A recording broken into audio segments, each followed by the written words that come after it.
ஐயோ ஆத்திரத்தை அடக்கலாம் கூட அடக்கலாம், ஊத்திரத்தை அடக்க முடியலையே.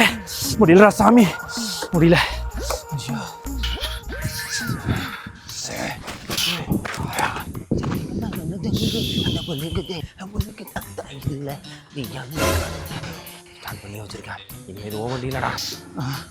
டேய் திருட்டு போயில, டேய் வண்டி நித்துறா, டேய் நில்றா, டேய் நில்றா, டேய் டேய் நில்றா.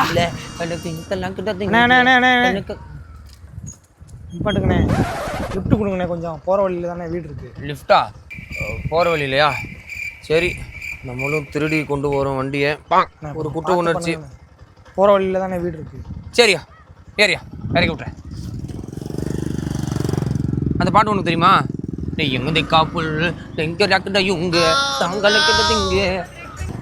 நிப்பாட்டுங்கண்ணே இதானே நம்ம வீடு. அப்படியா? சரி சரி, போயிட்டு வாங்க.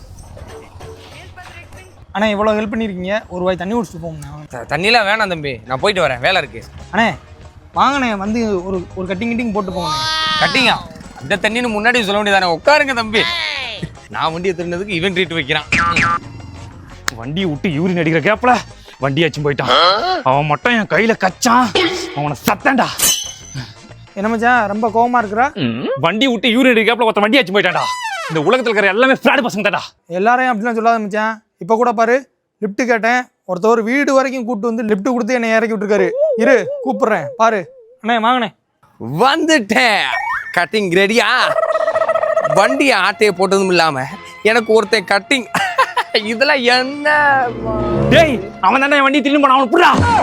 நீதான் மாப்பிள்ளை வண்டியை திருப்பிட்டு போனதா? இல்ல சார், அதே மாதிரி புது வண்டி வாங்க போறேன், அதனால ஓட்டி பார்க்கலாமே. அப்படியாடா மச்சான், அவனை உள்ளிட்டு வாடா, கொட்டேஷன் போட்டு அனுப்புவான். இது வாடா, வா வா.